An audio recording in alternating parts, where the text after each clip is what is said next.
অন্তর্বর্তী সরকারের প্রধান উপদেষ্টা হিসেবে দায়িত্ব গ্রহণের ৯ মাস পর নিজ শহর চট্টগ্রাম আসছেন প্রধান উপদেষ্টা ডক্টর মোহাম্মদ ইউনূস। সকালে চট্টগ্রাম বন্দরে মতবিনিময়ে অংশ নেয়ার পাশাপাশি দিনভর বেশ কয়েকটি কর্মসূচিতে অংশ নেবেন প্রধান উপদেষ্টা। এ নিয়ে বিস্তারিত জানাতে বন্দর এলাকা থেকে যুক্ত আছেন সহকর্মী হোসাইন জিয়াদ। জিয়াদ জানাবেন, বন্দরে মতবিনিময় সভায় কী কী বিষয় উঠে আসতে পারে, এর পাশাপাশি বন্দর নগরীতে প্রধান উপদেষ্টার কোন কোন উন্নয়ন প্রকল্পের ভিত্তি স্থাপন করবেন।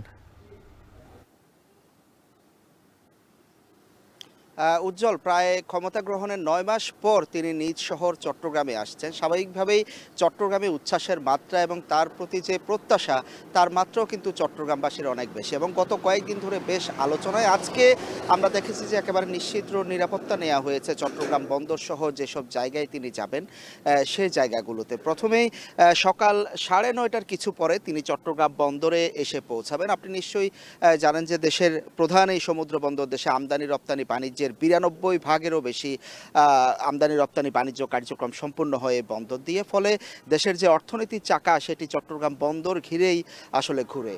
তো সেই বন্দরের উন্নয়ন নিয়ে প্রধান উপদেষ্টা এর আগে যে বিদেশ সফরগুলো করেছিলেন সেখানেও বেশ আলোচনা হয়েছে এবং সবচেয়ে বেশি যে বিষয়টি নিয়ে আলোচনা হচ্ছে যে চট্টগ্রাম বন্দর আসলে বিদেশি অপারেটরের হাতে তুলে দেওয়া, বিশেষ করে এনসিটি টার্মিনালটি সহ বন্দরের বিভিন্ন এলাকা বিদেশি অপারেটরদের নিয়োগ করা যাতে সক্ষমতা বাড়ে, সেই বিষয়টি নিয়ে বেশ কিছুদিন ধরে নানান পক্ষ সরব হয়েছে। এখানকার রাজনীতিবিদ থেকে শুরু করে ব্যবসায়ী মহল, বন্দর কর্তৃপক্ষ, এর আগে মার্কিন যুক্তরাষ্ট্রের রাষ্ট্রদূত সহ ইউরোপীয় ইউনিয়নের প্রতিনিধিরা, প্রেস সচিব সহ বিডার যিনি চেয়ারম্যান রয়েছেন সবাই কিন্তু এসেছেন, বন্দর পরিদর্শন করেছেন। আজকে ডক্টর মোহাম্মদ ইউনূস প্রধান উপদেষ্টা তিনি এসে পরিদর্শন করবেন এবং সার্বিক কার্যক্রম ঘুরে দেখার পাশাপাশি তিনি এখানে বন্দরের কিভাবে উন্নয়ন করা যায়, অর্থনৈতিক সক্ষমতা কিভাবে বাড়ানো যায়, এই অঞ্চলের যে বিশাল সমুদ্র অঞ্চল সেটি কিভাবে কাজে লাগানো যায়, সেই বিষয়গুলো বিস্তারিত এখানকার কর্মকর্তারা তার কাছে বন্দরের সার্বিক কার্যক্রমের বিষয়গুলো তুলে ধরবেন।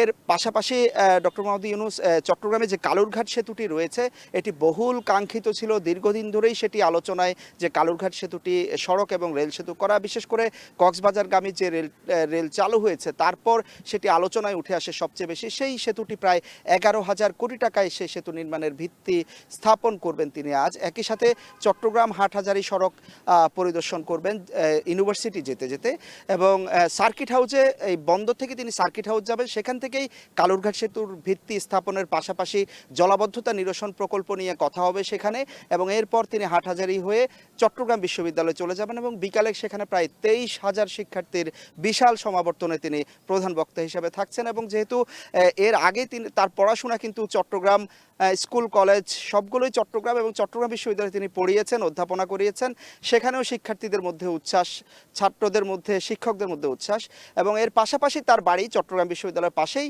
সেখানেও তিনি বিকেলবেলা গুরুজনের সাথে মতবিনিময় সভায় অংশ নেবেন। প্রধান উপদেষ্টার চট্টগ্রাম সফর সম্পর্কে বিস্তারিত জানাচ্ছিলেন সহকর্মী হোসাইন জিয়াদ।